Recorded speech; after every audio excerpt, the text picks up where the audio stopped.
శ్రీ గురుభ్యో నమః. శ్రీ మహాగణపతే నమః. జూన్ 22వ తారీఖు నుండి జూలై 5వ తారీఖు వరకు చంద్రమను అనుసరించి గోచర రీత్యా పౌర్ణమి నుండి అమావాస్య వరకు ఈ యొక్క 15 రోజుల కాలం అనేది ఎలా ఉండబోతుంది అనేది చూద్దాం. పక్షకాలం అంటారు. ఈ యొక్క వారంలో మనం ఈ 2 వారాల్లో మనం గమనించినట్లయితే ముఖ్యంగా వచ్చేటప్పటికి పంచగ్రహ కూటమి ఏదైతే జరిగిందో ధనస్సు రాశి వారికి వచ్చేటప్పటికి షష్టమంలో జరిగిందన్నమాట. షష్టమంలో జరిగినటువంటి పంచగ్రహ కూటమి ధనస్సు రాశికి అవయోగంగా లేదో యోగంగానే ఉందన్నమాట. ఎందుకంటే రవితో కూడినటువంటి పంచగ్రహ కూటమి షష్టమంలో జరిగినప్పుడు అనుకూలమైనటువంటి ఫలితాలుగానే ఉంటుంది. ఈ రాశి వారికి సప్తమంలోకి ఈ పంచగ్రహ కూటమిలో త్రిగ్రహ కూటమి అనేది ఫార్మేషన్ జరిగిందన్నమాట. 12వ తారీఖున వచ్చేటప్పటికి మూమెంట్ అనేది స్టార్ట్ అయింది. 12వ తారీఖున శుక్రుడు సప్తమంలోకి వెళ్ళాడు. మరియు దాని తర్వాత బుధుడు రవి కలిసి ఇప్పుడు 3 గ్రహాలు కలిసినటువంటి కూటమి అనేది సప్తమంలో ధనస్సు రాశి వారికి ఉంది. అదేవిధంగా ఈ రాశి వారికి వచ్చేటప్పటికి తృతీయంలో శని, చతుర్థంలో రాహువు, రాజస్థానాల్లో వచ్చేటప్పటికి కేతు ఉన్నాడు అన్నమాట. అదేవిధంగా పంచమంలో కుజుడు ఉన్నాడు. ఈ రాశి వారికి షష్టమంలో వచ్చేటప్పటికి గురువు అంత అనుకూలమైనటువంటి స్థానంలో లేడన్నమాట. ఈ రాశి వారికి ఎలా ఉండబోతుంది 15 రోజుల కాలం అనేది చూద్దాం. ముఖ్యంగా వచ్చేటప్పటికి శని యొక్క అనుకూలత రీత్యా వచ్చేటప్పటికి వీరికి సంఘంలో గౌరవము, గుర్తింపు, అట్రాక్షన్ అనేది అలాగే ఉంటుంది. మరియు సప్తమంలోకి వచ్చేటప్పటికి ఈ త్రిగ్రహ కూటమి ఎప్పుడైతే ఫార్మేషన్ జరుగుతుందో ఆ యొక్క ఫార్మేషన్ రీత్యా వచ్చేటప్పటికి కొంచెం ప్రతిబంధకంగా ఉంటుంది అన్నమాట. వైవాహిక జీవితంలో కొంచెం ప్రతిబంధకంగా ఇచ్చే విధంగా ఉంటుంది. రిలేషన్షిప్స్లో, పార్ట్నర్షిప్ బిజినెసెస్లో ఇది అంత అనుకూలమైనటువంటి ఫలితాలు ఇవ్వదు, ప్రతికూలమైనటువంటి ఫలితాలు ఎక్కువగా ఇస్తుంది అన్నమాట. మరి అదేవిధంగా ఈ రాశి వారికి పంచమంలో ఈ రాశి వారికి వచ్చేటప్పటికి కుజుడు కూడా ఉన్నాడు అన్నమాట. కుజుడు ఎప్పుడైతే పంచమంలో ఉన్నాడో అది ప్రతికూలమైనటువంటి ఫలితాలు ఇస్తూ ఉంటుంది. ముఖ్యంగా వ్యాపార ప్రయత్న సంబంధితమైన విషయాల్లో కానీ, కొత్తగా రియల్ ఎస్టేట్లో కానీ, లేకపోతే కొత్తగా ఏదైనా ఇన్వెస్ట్మెంట్ కానీ చేసేటప్పుడు కొంచెం జాగ్రత్తగా ఉండాలి. మీ స్వజాతకాన్ని పరిశీలించుకున్న తర్వాతే ధనుసు రాశి వారి మటుకు ఇన్వెస్ట్మెంట్స్ చేయండి. ఎందుకంటే స్పెక్యులేషన్స్లో కూడా వీరికి అంత అనుకూలమైనటువంటి ఫలితాలు వచ్చే విధంగా లేదు.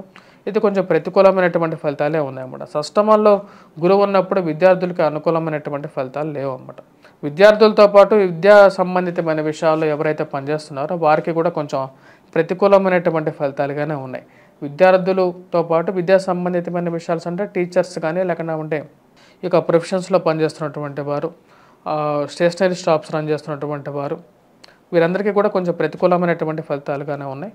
అంటే మిశ్రమమైనటువంటి ఫలితాలు కాకుండా సామాన్యమైనటువంటి ఫలితాలుగా చెప్పవచ్చు. ఎందుకంటే శని అనుకూలమైనటువంటి ఫలితాలు ఇస్తున్నప్పుడు మనం పూర్తిగా మిశ్రమంగా ఉన్నాయి అని చెప్పకూడదు. రాజస్థానంలో కేతువు కూడా అనుకూలమైనటువంటి ఫలితాలు కానీ ఇవ్వగలుగుతున్నాడు అన్నమాట. ఉద్యోగపరంగా కొన్ని అనుకూలమైనటువంటి ఫలితాలు ఉంటాయి. కాకపోతే ఖర్చు అనేది ధనుసు రాశి వారికి ఎక్కువగా ఉంది. దానికి ముఖ్య కారణం వచ్చేటప్పటికి వృశ్చిక రాశి మీద శని యొక్క దృష్టి అనేది ఎక్కువగా కేంద్రీకృతమైందన్నమాట.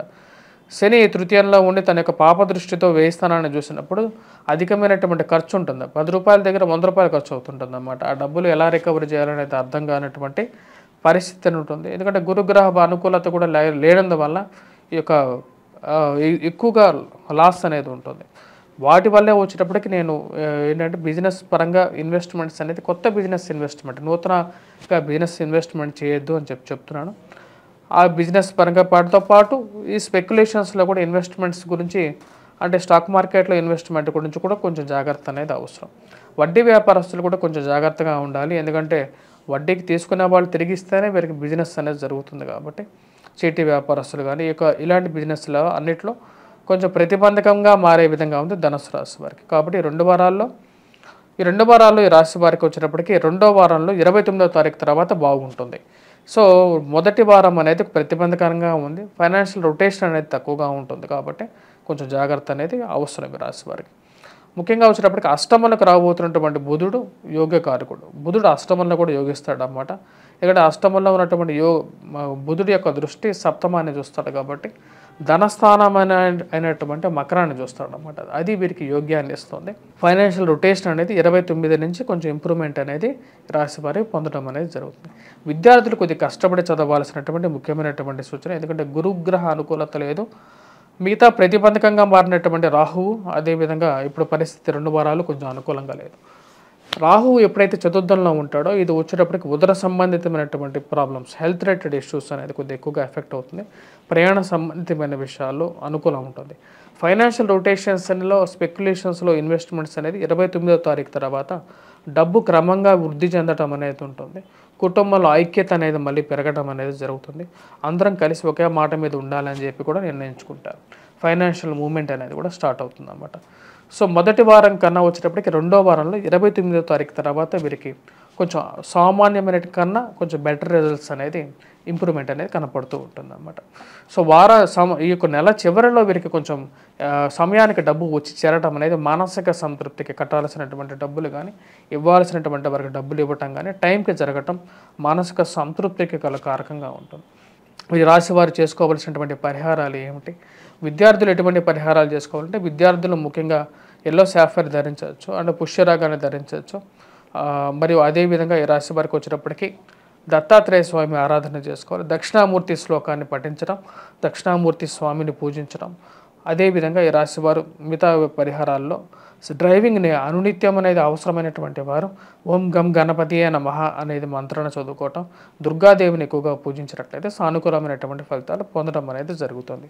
వారితో పాటు ఈ రాశి వారికి రవి యొక్క అనుకూలత లేదు. ఈ యొక్క నెలలో రవి సప్తమంలో ఉన్నాడు కాబట్టి సప్తమ దృష్టి ఈ యొక్క రాశి మీద పడింది కాబట్టి అరుణ పారాయణం చేసుకోవాలి. వాటితో పాటు అరుణ పారాయణం చేయలేనటువంటి వారు ముఖ్యంగా ఆదిత్య హృదయాన్ని పఠించినా సరే సానుకూలమైనటువంటి ఫలితాలు పొందడం అనేది జరుగుతుంది అన్నమాట. ఇక పరిహారాలు చేసుకోండి. స్వస్తి.